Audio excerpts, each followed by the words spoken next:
Tony Abboud is joining me now on the Scott Sand Show. He's the executive director of the Vapor Technology Association. Tony, it's great to have you on the Scott Sand Show. Hey, Scott, I really appreciate the opportunity to chat with you. A couple of years ago, we talked about this a lot. There are a lot of single-issue voters who vape, and that single issue is freedom and the freedom to vape. And I think we're seeing Donald Trump recognize that again. I know that he met with the vaping industry in 2019 while president. Bernie Moreno making a campaign stop at a vape shop here in Ohio just last week. Yeah, this is turning out to be a salient issue in the campaign. I mean, I think Americans, particularly Ohioans, want to protect their freedoms, and the freedom to choose kind of which products to use, what less harmful nicotine product they should be able to use is something that vapors are very, very passionate about. We found out, as you noted, the same thing in 2019, and we're seeing it again in this election cycle.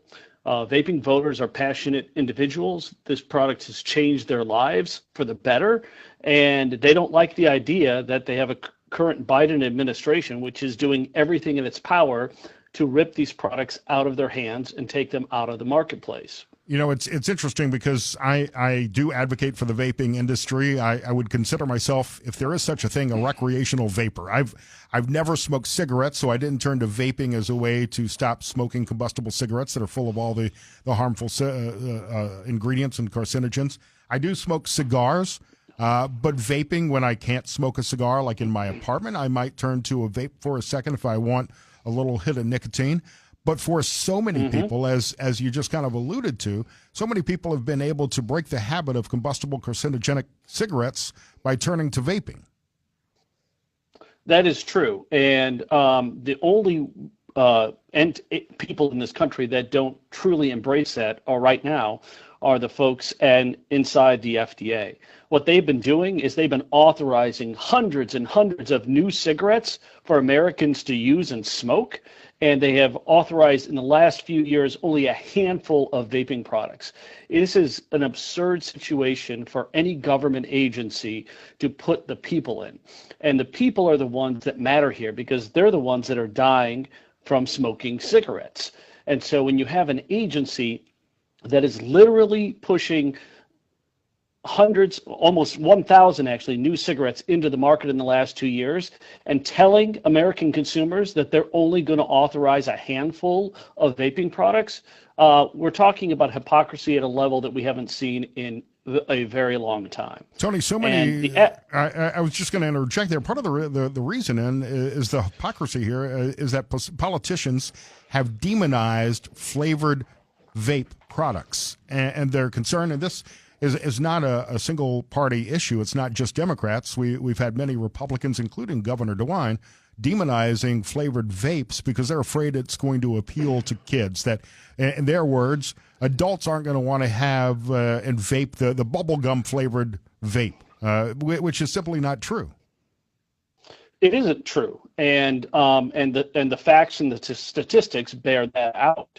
The reality is that adults like a wide variety of flavors, and you can look at any other regulated segment in the market, like alcohol, right now, and look at all the different flavored alcohols that are everywhere. And make the same argument, but these same folks are not making the argument against every type of flavored White Claw or Truly or any other alcoholic beverages. Even the whiskeys. I mean, I'm a bourbon drinker. Yeah. Crown Royal keeps putting out Crown Caramel and Crown Blackberry. There's a reason for that. It's extending their product line, but also appealing to adults who want a different flavor profile in what they're consuming. Adults like flavors. There's no question about that. And the way you deal with kids is the way President Trump dealt with it in 2019. He raised the age for any person to buy a tobacco product to 21. And guess what happened, Scott? Since then, the youth vaping rate in this country has plummeted 71%.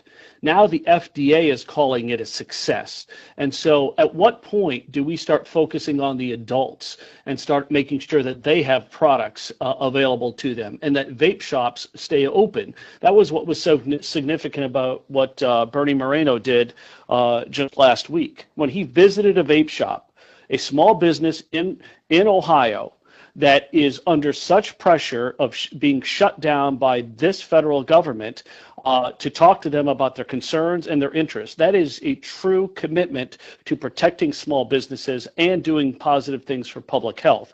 Whereas his opponent, the current Senator Sherrod Brown, has been spending his time on this issue, doing everything he can to make sure these products are removed from the market.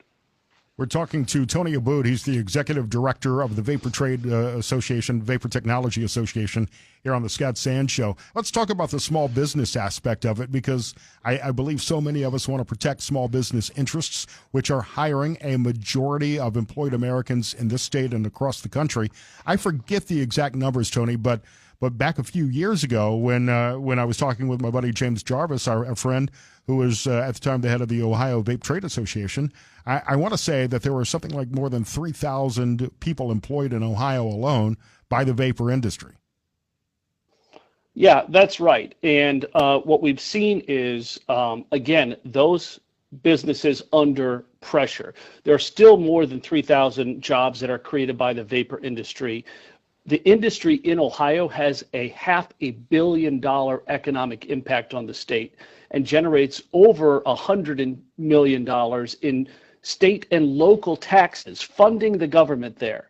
So when politicians are doing everything they can to shut down small businesses while pretending to protect them, I think people need to understand that real people's jobs and real revenue to the state are being impacted. And this isn't just jobs in the vaping industry, because the vaping industry throws off jobs in other industries, just like all industries do. Small businesses are the job generator for any state economy and for the U.S. economy.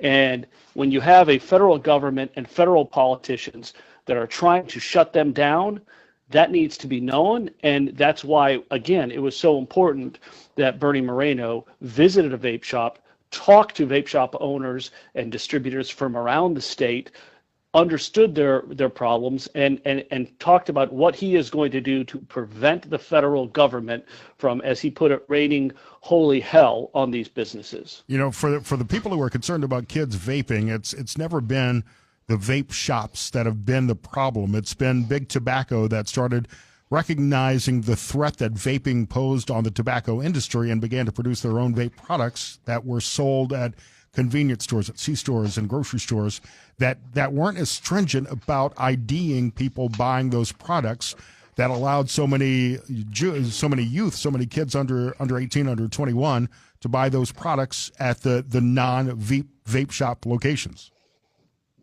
You don't have to be a statistician to realize that when you have a shop, which is an adult-only shop, where there are not other products like candy and energy drinks and chips and everything else, that those types of shops with all those other products become an attraction for youth, and youth have every right to be in those stores where they can get access to these tobacco products.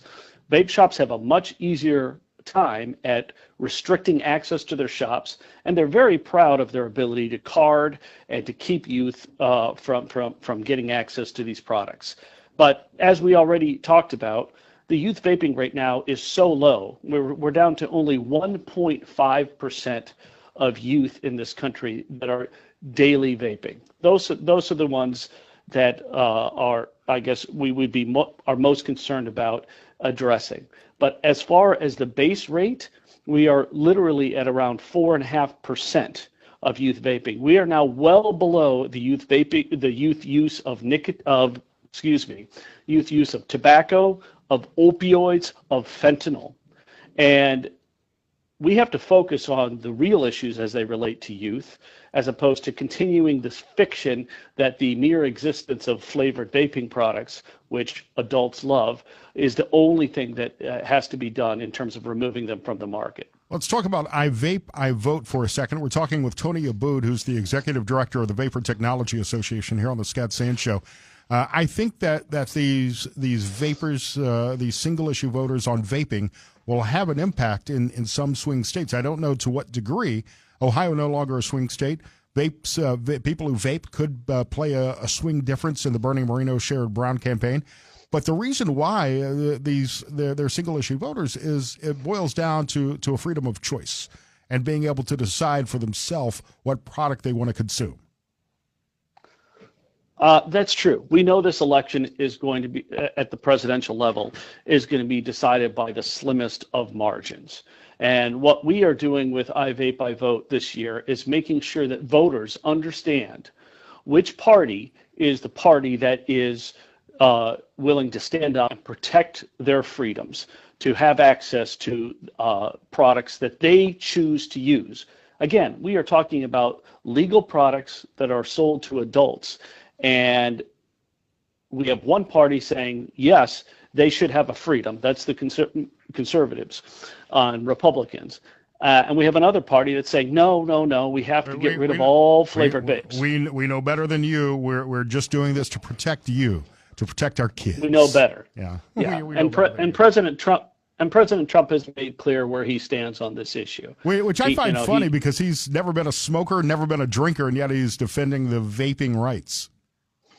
Yeah, I think he understands the fact that what he did in 2019 by raising the age 21 not only protected youth, as I said, drove down the youth vaping rate to its lowest level in more than a decade, but also he recognizes the life-saving potential of these products, and he said so in his post on Truth Social. Tony, great to have you on. We'll have to follow up here as we get closer to the election. Where can people learn more about I Vape I Vote and the Vapor Technology Association? You can learn more about VTA at vaportechnology.org, and you can learn more about our I Vape I Vote efforts at ivapeivote.us. Thanks, Tony. Great to have you on. Thanks, Scott. I appreciate it.